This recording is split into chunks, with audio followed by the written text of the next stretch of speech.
Hi everybody! The last time we saw a trailer for the Knights of the Old Republic remake, it was a long time ago. 3 years ago, in fact. Since then, the game has been in developmental hell. But what if I told you we might hear from a galaxy far away sooner than most fans think? Let's explore it deeper, and I'll give my thoughts on if it'll still be a timed PS5 exclusive at the end of the video.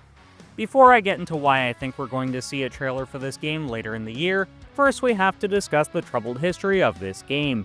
Initially, it was announced during a PlayStation showcase in 2021, when the PS5 was still hard to acquire at retail.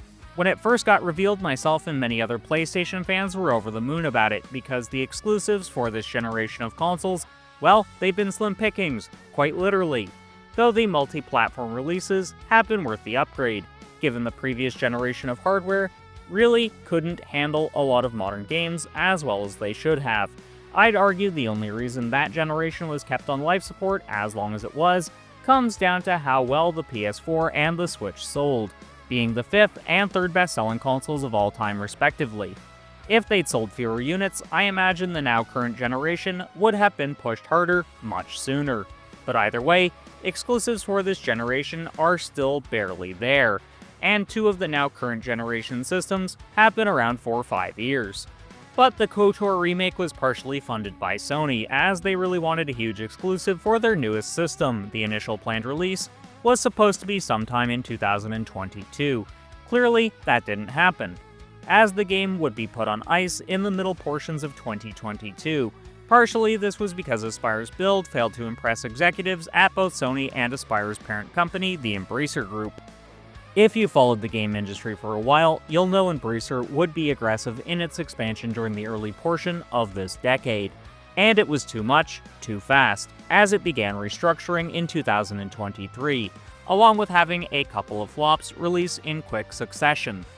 At some point in 2022, Saber Interactive were brought in to help with development, and it seems since that point, they've become the lead developer, and scrapped everything Aspire had been working on to that point, effectively putting the game back to square one, which has cast a lot of doubt as to if this game is ever going to release. I think it will, so let's discuss that next. But before you do, slash that subscribe button like a lightsaber through younglings. But no more foreplay. So, now we're on to the meat of the video. When are we going to see the bloody game next? I think we're going to see it at the Game Awards. Why there, I hear you asking? Simply put, it comes down to the fact we haven't heard about the game for a very long time. Couple that with the fact the Game Awards are the time frame where games that, typically speaking, will draw the most hype get shown off, and I think it's a strong possibility Embracer Group will finally want to show something. At this point, all we've really heard is that it's still in development, and reports of said development have been very troubled to say the least.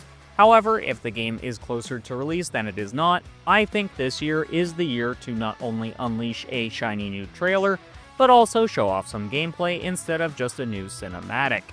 It'd go a long way to quelling the fears of Star Wars fans for one, but it'd finally stoke up hype from non-Star Wars fans as well.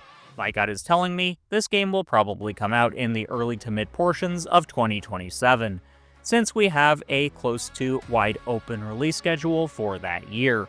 So it won't be going up against massive releases like Grand Theft Auto 6, Resident Evil Requiem, 007 First Light, or some of the other huge releases slated for next year.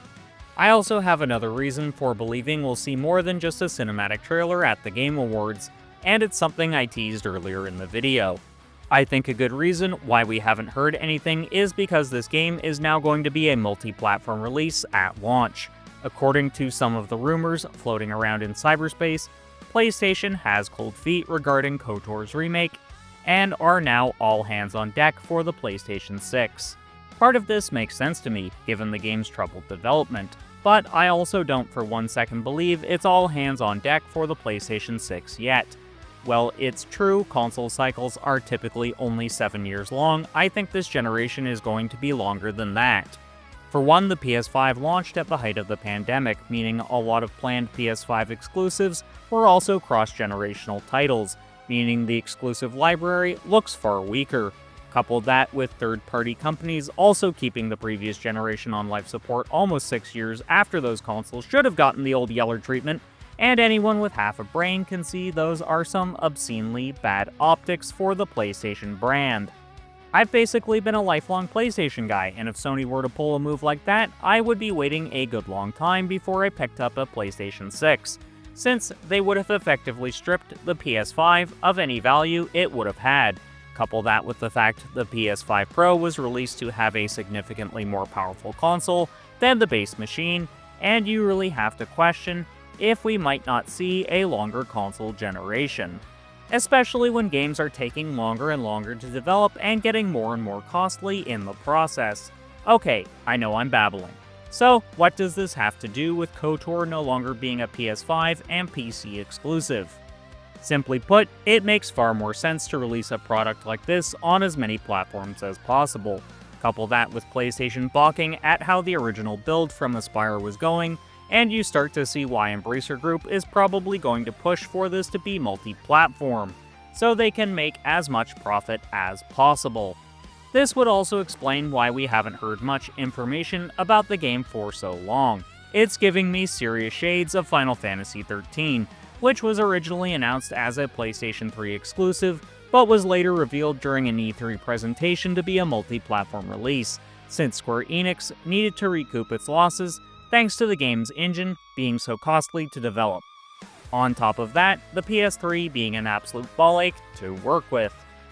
Now this is less of a concern with modern hardware, since the PS5 and the Xbox Series machines run on x86 architecture, which is the same as most modern PCs, though x64 will be taking over as the primary infrastructure in the very near future. So using that logic, it just makes sense for the Knights of the Old Republic to be a multi-platform game, seeing as it has been a very expensive one to produce, and Sony's seeming disinterest in funding the game further. But do you think we're going to see the KOTOR remake at the Game Awards this year, or do you think we'll see it at some gaming event next year? Let me know in the comments. If you liked this video, why not consider watching my wishlist for 007 First Light? So, until next time, keep blazing that trail.